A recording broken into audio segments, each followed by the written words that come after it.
Generation X was never supposed to feel this way. Not this tired, not this emotionally flat, and certainly not this quietly lost in the middle of life. They were supposed to be the resilient generation, the independent one, the group that learned early how to take care of themselves and didn't need much reassurance from the world. And yet, for millions of people from this generation, there's a persistent inner experience that doesn't match the life they built. From the outside, things often look stable.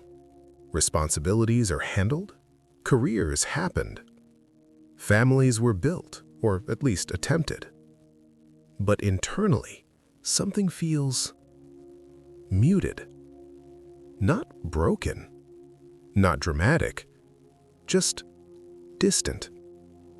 It feels like moving through life while being slightly removed from it. Like watching yourself function instead of actually inhabiting your own experience. This isn't about being ungrateful. It isn't about laziness or a lack of ambition. And it isn't a personal failure. It's a psychological outcome. One that didn't start in adulthood. It didn't begin with work stress, aging, or disappointment. It began much earlier in the emotional environment this generation grew up in. Because when an entire group of people shares the same quiet sense of numbness, the same difficulty accessing emotion, the same vague feeling that something is missing, it's not an individual flaw, it's a pattern. And patterns always have roots. This conversation is not about blaming parents. It's not about nostalgia or rewriting history with modern expectations. Most caregivers did the best they could with what they had. This is about understanding why this generation feels the way it does now. Because understanding changes how you relate to your own inner experience. It doesn't magically fix it, but it removes the belief that something is wrong with you. Generation X wasn't taught how to feel. They were taught how to function. That difference shaped everything. This was a generation raised during transition, economic uncertainty, higher divorce rates, both parents working, less supervision, more time alone. Independence wasn't something you grew into slowly. It was something you adapted to early. Many children learned that adults were busy, overwhelmed, or emotionally unavailable. So they learned not to ask for much. They learned to solve problems quietly. They learned to stay out of the way. And over time, silence became a skill. Not expressing emotion wasn't framed as repression. It was framed as maturity. Being easy to deal with was praised.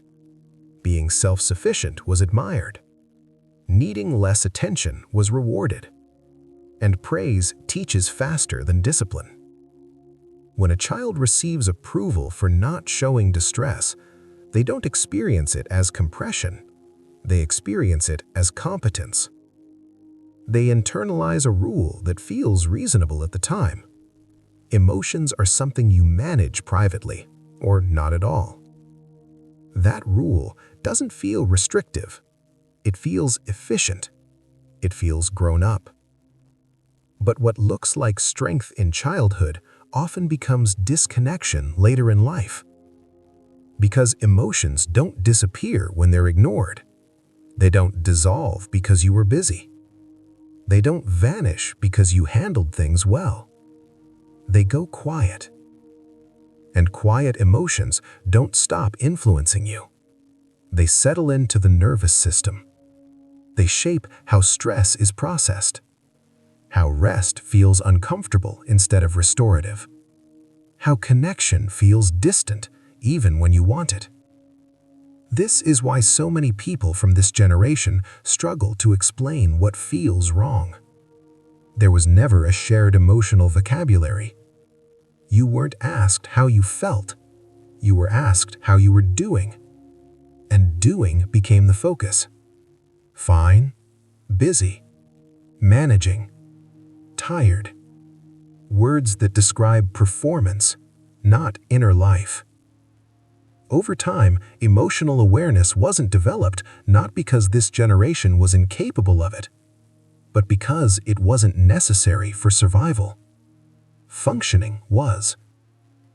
And when functioning is prioritized long enough, it becomes an identity.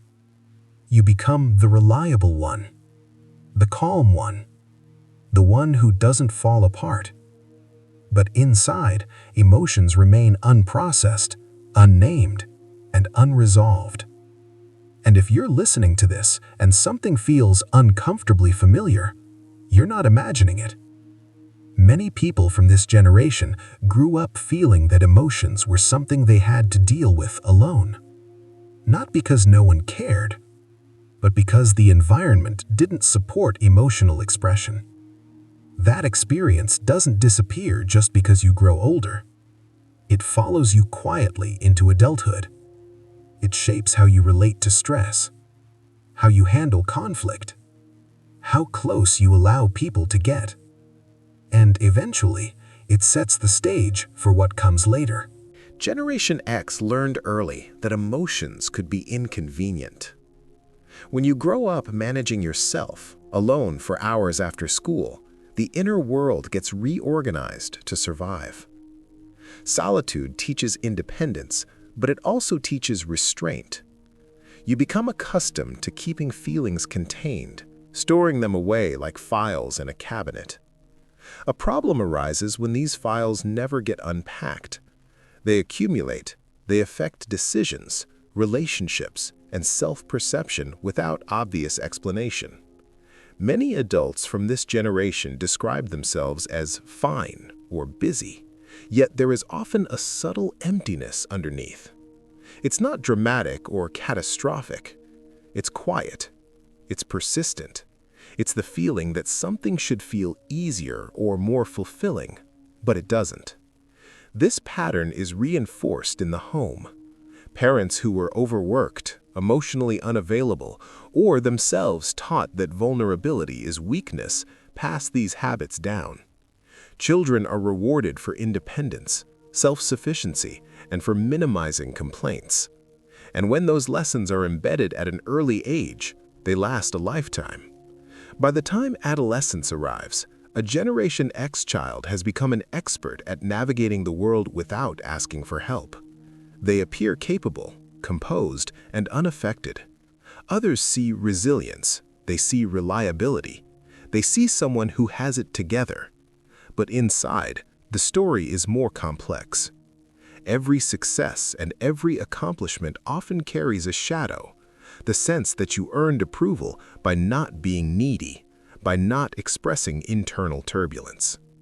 This pattern is reinforced in schools, workplaces, and social settings. Adaptability and toughness are admired. Sensitivity is quietly discouraged. And as adulthood progresses, the consequences of this early conditioning become more visible. Suppressed emotions do not disappear. They quietly shape reactions, relationships, and self-concept. Stress accumulates. Anxiety manifests subtly. Emotional intimacy becomes difficult. Even joyful experiences may feel muted because the ability to fully inhabit one's feelings was never cultivated. Some may notice it in relationships. They might find themselves unable to ask for support, unable to express vulnerability with discomfort, unable to recognize the source of emotional friction. Patterns learned decades earlier continue to influence decisions and interactions. Many Generation X adults report a sense of incompleteness despite achieving external markers of success, careers, families, material stability. There's an awareness that life should feel more satisfying, yet something essential remains elusive. This experience is not a personal flaw. It is a generational pattern, rooted in shared environmental factors. Childhood experiences of emotional neglect, even if subtle or unintentional, have measurable psychological consequences. Research in developmental psychology consistently shows that early emotional environments shape adult emotional regulation, stress response, and relational patterns. The irony is that the very traits praised as strengths, independence, composure, self-sufficiency, are the same traits that maintain emotional distance later in life. Those survival skills, once adaptive, become barriers to self-knowledge and connection. And the pressure does not lessen in midlife.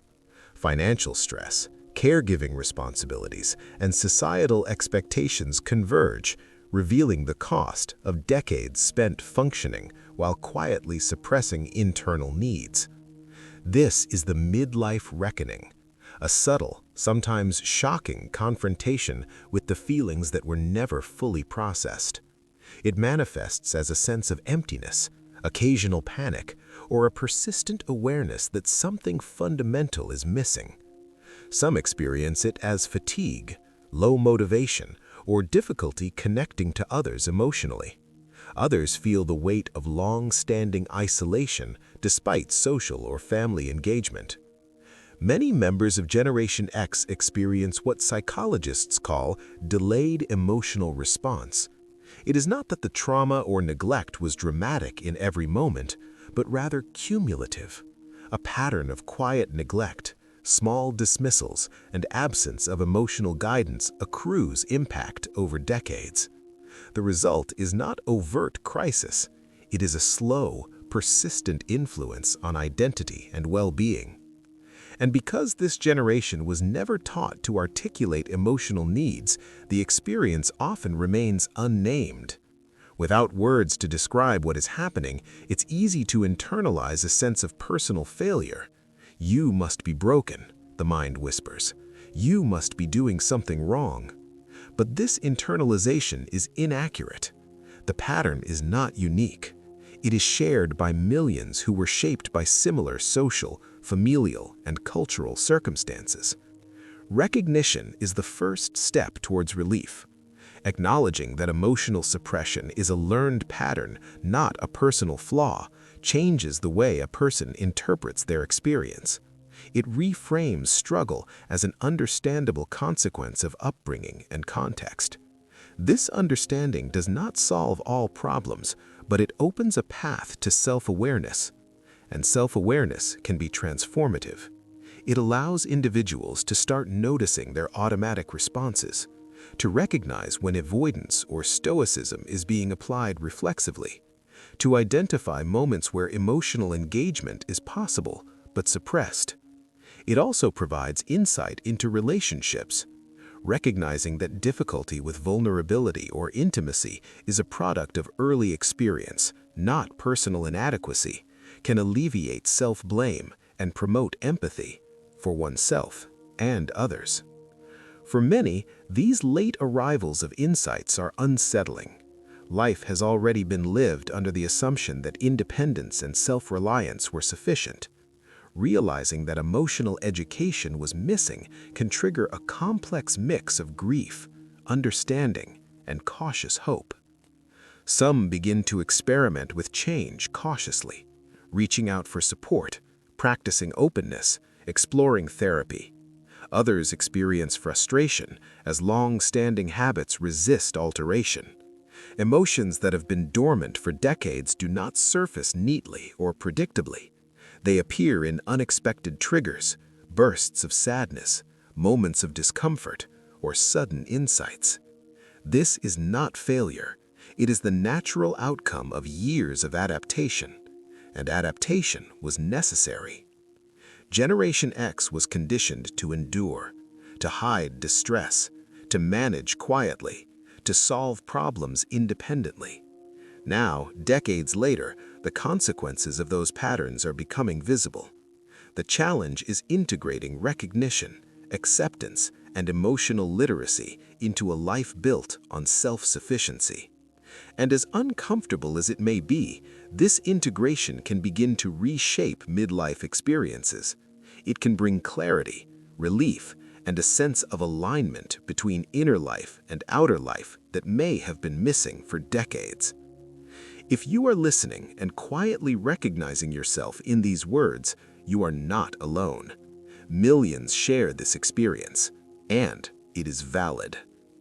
Understanding this pattern provides a lens through which daily struggles, relational friction, and emotional numbness can be seen, not as personal failure, but as an expected consequence of a particular upbringing. As Generation X moves further into midlife, the long-term effects of early emotional suppression become more apparent. Years of managing life independently and handling feelings in isolation begin to show up in subtle but persistent patterns. Relationships strain, even when outward appearances suggest stability. Marriages, friendships, and family bonds often carry unspoken tension, traces of habits formed decades earlier. Many feel a sense of inner restlessness or dissatisfaction that cannot be attributed to external circumstances. Success, stability, and achievements may be present, yet something essential seems missing. This is often the first moment Generation X realizes that emotional literacy was never taught. They struggle to identify or name their feelings because the language for emotional pain was never internalized. Therapeutic and reflective practices can be powerful tools for exploring these deeply rooted patterns. Therapy, journaling, or guided introspection provide a safe framework to investigate emotions long suppressed. This is not about blaming parents or past circumstances, but about recognizing patterns, understanding the origins of current challenges, and creating space for authentic emotional engagement. Reconnecting with suppressed emotions can feel disorienting. Long-standing coping mechanisms, once adaptive, may resist change. Anxiety, irritability, or fatigue can surface as the mind and body adjust to new ways of processing and expressing feelings. It is important to approach this journey gradually, with self-compassion and without expecting instant resolution. Parallel to personal growth, Generation X becomes increasingly aware of the importance of modeling emotional presence for their children or younger generations. Breaking the cycle of unacknowledged emotional neglect involves openness, validating feelings, and demonstrating healthy coping strategies. This generational shift, subtle but significant, allows patterns of emotional suppression to be addressed proactively in the next generation. Cultural expectations continue to influence behavior. The narrative valuing toughness, independence, and minimal emotional expression still resonates. This can create internal conflict between ingrained stoicism and a conscious desire for vulnerability. Many feel a tension between the stoic self they were trained to maintain and the vulnerable self they are learning to access. Health consequences are another dimension. Chronic stress, unprocessed emotions, and emotional isolation manifest physically over time, including high blood pressure, chronic pain, sleep disturbances, and increased risk of anxiety or depression. Recognizing these connections helps contextualize feelings of midlife fatigue, showing they are not personal failures, but part of a broader psychological and physiological reality. Connection with peers can be transformative. Finding community with others who share similar experiences allows Generation X to feel seen and understood. Conversations in safe spaces, online forums, support groups, or intimate gatherings validate long-suppressed feelings and reinforce that these struggles are shared, normal, and significant. Progress is not linear. Emotional development may advance quickly in some areas and more slowly in others. Moments of insight can be followed by setbacks, and this is expected. Patience, self-reflection, and continued engagement in emotional exploration form the foundation of lasting change. Reflecting on one's personal narrative is another key step. Individuals can reinterpret past experiences, seeing them not as personal failures, but consequences of generational and situational contexts. This shift in perspective is powerful. It transforms past suffering, reshapes self-perception, and opens possibilities for living with greater intentionality. In midlife, opportunities arise to integrate new emotional skills into daily life. This may mean authentic conversations with partners, children, friends, or colleagues. It may involve setting boundaries, expressing needs clearly, and seeking support when necessary. Each act affirms a different approach than the patterns learned in childhood and adolescence. For some, creative expression becomes a channel for processing emotions. Writing, art, music, or other personal activities provide a safe outlet. These practices allow articulation of feelings difficult to verbalize directly, offering both catharsis and insight. Ultimately, the path for Generation X is not erasing the past, but creating alignment between internal emotional reality and external life. Recognizing, understanding, and gradually engaging with previously suppressed emotions allows individuals to move towards authenticity, resilience, and connection that may have been missing for decades. For viewers listening to this, the invitation is simple. Reflect on your own experiences, acknowledge what has been unspoken in your life, and recognize patterns shaping your current life. Reflection is powerful, and sharing insights with trusted people can increase awareness and foster meaningful connection. The journey is quiet, introspective, and deeply personal, yet shared by millions. Generation X was conditioned to endure, but endurance can now coexist with consciousness. Independence need not exclude emotional literacy. Strength can coexist with vulnerability. Awareness can coexist with compassion, both for oneself and others. Recognizing that midlife struggles are not personal failures, but generational and situational realities transforms perspective. It allows Generation X to step back from harsh self-criticism and approach life with informed compassion, seeing themselves not as broken, but resilient, shaped by circumstances and capable of learning new emotional skills. As understanding deepens, the next step is practice. Applying self-awareness in daily life, noticing moments of emotional suppression, experimenting with openness, and affirming one's feelings are all part of cultivating a more emotionally integrated life. Small steps accumulate, changing long-standing habits and gradually aligning inner experience with the outer world. For many, simply acknowledging that quiet emotional distance is not a personal flaw is liberating. It allows for more informed decision-making, gentler self-assessment, and the possibility of experiencing life with greater depth, connection, and fulfillment. Recognition is the beginning of reclaiming emotional agency, the first step towards truly living rather than merely functioning. If this resonates with you, take a moment to reflect. What has been unspoken in your life? Consider sharing a thought, memory, or feeling with someone you trust. Your words may not only validate your own experience, but also reach someone else who recognizes themselves in your story. Generation X was never meant to feel this way, but by naming it, understanding it, and sharing it, a transformation becomes possible. You are not alone in this. This channel exists to hold the conversations that previous generations never had, offering space for awareness, reflection, and quiet understanding. It's not about advice, not about immediate solutions. It's about recognition, acknowledgement, and the subtle but profound power of being seen and heard.